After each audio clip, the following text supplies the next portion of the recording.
വയനാട്ടിലെ മാനന്തവാടിയിൽ കടുവയ്ക്കായുള്ള തിരച്ചിൽ പുരോഗമിക്കുന്നതിനിടെ കർഫ്യൂ ഏർപ്പെടുത്തിയിരിക്കുകയാണ്. പഞ്ചാരക്കൊല്ലി, മേലേച്ചിറക്കര, പിലാക്കാവ്, മൂന്ന് റോഡ് ഭാഗം, മണിയംകുന്ന് ഭാഗങ്ങളിലാണ് ഇപ്പോൾ നിരോധനാജ്ഞ പ്രഖ്യാപിച്ചിരിക്കുന്നത്.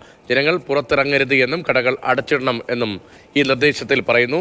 കമലാണ് വിവരങ്ങളുമായി. കമൽ, കഴിഞ്ഞ ദിവസം മുതൽ തന്നെ അപകടകരമായ സാഹചര്യമുണ്ട്. ഇപ്പോൾ എന്തുകൊണ്ടാണ് കൂടുതൽ മേഖലകളിലേക്ക് കർഫ്യൂ ഏർപ്പെടുത്തുന്നത്? ഓപ്പറേഷൻ എത്ര സമയത്തിനകം പൂർത്തീകരിക്കാനാകും എന്ന വ്യക്തമായ വിവരം കൂടി പങ്കുവയ്ക്കുന്നുണ്ടോ ഈ കർഫ്യൂ തീരുമാനത്തിനൊപ്പം ജില്ലാ ഭരണകൂടവും വനം വകുപ്പും? രതീഷ്, അത്തരത്തിൽ ഓപ്പറേഷൻ എത്ര സമയം കൊണ്ട് പൂർത്തീകരിക്കാനാകുമെന്നുള്ള ഒരു കാര്യവും പറയാൻ കഴിയില്ല. കാരണം ഇത് കടുവയെ പിന്തുടർന്ന് കണ്ടെത്തി വെടിവെക്കേണ്ട കാര്യമൊക്കെയാണ്. അത്തരത്തിൽ ഒരു സമയബന്ധിതമായി നടപ്പാക്കുന്ന കാര്യമല്ല. പക്ഷേ ഈ നേരത്തെ ഉണ്ടായിരുന്ന നിരോധനാജ്ഞയുടെ സമയം കഴിഞ്ഞ സാഹചര്യത്തിൽ അത് 48 മണിക്കൂർ കൂടി നീട്ടുന്നു എന്നാണ് മനസ്സിലാവുന്നത്. അതായത് നാളെ രാവിലെ 6 മുതൽ 48 മണിക്കൂർ സമയത്തേക്ക് കർഫ്യൂ ഏർപ്പെടുത്തിയിരിക്കുന്നു. പഞ്ചാരക്കൊല്ലി, മേലേച്ചിറക്കര, പിലാക്കാവിലെ മൂന്ന് റോഡ് ഭാഗം, മണിയംകുന്ന് ഭാഗം എന്നീ പ്രദേശങ്ങളിലാണ് ഇപ്പോൾ കർഫ്യൂ ഏർപ്പെടുത്തിയിരിക്കുന്നത്. ആരും പുറത്തിറങ്ങരുത്, കടകൾ അടച്ചിടണം, വിദ്യാർത്ഥികളും പുറത്തിറങ്ങരുത്. പരീക്ഷയ്ക്ക് പോകേണ്ട വിദ്യാർത്ഥികൾക്ക് വാഹന സൗകര്യം ഏർപ്പെടുത്താനായി നഗരസഭാ കൗൺസിലർമാരെ ബന്ധപ്പെടണം എന്നാണ് പറഞ്ഞിരിക്കുന്നത്. ഈ സ്ഥലങ്ങളിലേക്ക് പുറത്തുനിന്ന് ആളുകൾ വരാനും നിരോധനമുണ്ട്. സഞ്ചാരത്തിനും വിലക്കുണ്ട്. അത്തരത്തിൽ ആളുകൾ ഇങ്ങോട്ട് കടന്നു വരാനും അനുവദിക്കില്ല എന്ന് വ്യക്തമാക്കിയിട്ടുണ്ട്.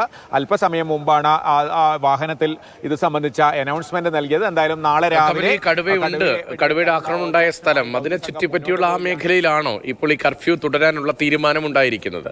ആ മേഖലയിൽ തന്നെയാണ്. അതുമായി ബന്ധപ്പെട്ട് കിടക്കുന്ന പ്രദേശങ്ങളിൽ, അതുമായി ചേർന്ന് കിടക്കുന്ന പ്രദേശങ്ങളിലാണ് ഇപ്പോൾ കർഫ്യൂ ഏർപ്പെടുത്തിയിരിക്കുന്നത്. എന്തായാലും ഈ ദൗത്യവുമായി മുന്നോട്ട് പോകുമ്പോൾ കർശനമായ നിയന്ത്രണം, പ്രത്യേകിച്ച് ഇന്നലെ കടുവയെ കണ്ടു എന്നൊക്കെ പറയുന്ന ജനവാസ മേഖലയിൽ അതിനുശേഷമൊക്കെ പെട്ടെന്ന് ആൾക്കൂട്ടം ഉണ്ടാകുന്ന ഒരു സാഹചര്യം ഉണ്ടായിട്ടുണ്ട്. മാത്രമല്ല ഈ കടുവ ഇന്ന് മനുഷ്യന് നേരെ വീണ്ടും ചാടി വീഴുന്ന സാഹചര്യമുണ്ടായി. അപ്പോൾ ആൾക്കൂട്ടമുണ്ടെങ്കിൽ അത് മാനേജ് ചെയ്യുക എളുപ്പമല്ല. ആ സാഹചര്യത്തിലാണ് കർഫ്യൂ 48 മണിക്കൂർ നേരത്തേക്ക് കൂടി ഏർപ്പെടുത്തിയിരിക്കുന്നത്. ഈ RRT സംഘത്തിന്റെ അംഗബലം എത്രത്തോളമുണ്ട്? എങ്ങനെയാണ് ഈ സജ്ജീകരണങ്ങൾ? എത്രത്തോളം വിപുലമായാണ്? ഇന്നിപ്പോൾ ഈ സംഘാംഗങ്ങൾക്ക് നേരെ, അതിലൊരു സംഘത്തിലെ അംഗത്തിന് നേരെ കടുവയുടെ ആക്രമണം ഉണ്ടായി. അപ്പോൾ ആക്രമണം ഏത് നിമിഷവും ഉണ്ടാകാം. കാട്ടിൽ വളരെ ചുരുങ്ങിയിടത്ത് പതുങ്ങിയിരിക്കാൻ കഴിയുന്ന ജീവിയാണ് കടുവ. വളരെ വേഗതയുണ്ട്, ആക്രമണകാരിയാണ്. അത് വ്യക്തവുമായി കഴിഞ്ഞു. ഇപ്പോൾ സംഘത്തിൻ്റെ വിപുലീകരണം ഏത് തരത്തിലാണ്? എത്രത്തോളം കരുതലോടുകൂടിയാണ് മുന്നോട്ട് പോകുന്നത്? രതീഷ്, നേരത്തെ തന്നെ കൃത്യമായി സംഘത്തിന് ഈ ചുമതലകൾ നൽകിയിട്ടുണ്ട്. 8 അംഗങ്ങളുള്ള 10 ടീമുകളായാണ് സംഘം നേരത്തെ തന്നെ ഓപ്പറേറ്റ് ചെയ്യുന്നത്. അവരെ സഹായിക്കാൻ മറ്റ് വനംവകുപ്പിലെ മറ്റ് വിഭാഗങ്ങളിൽ നിന്നുള്ള ജീവനക്കാരുണ്ട്. പോലീസിന്റെ സഹായവും അടിയന്തര ഘട്ടത്തിലുണ്ട്.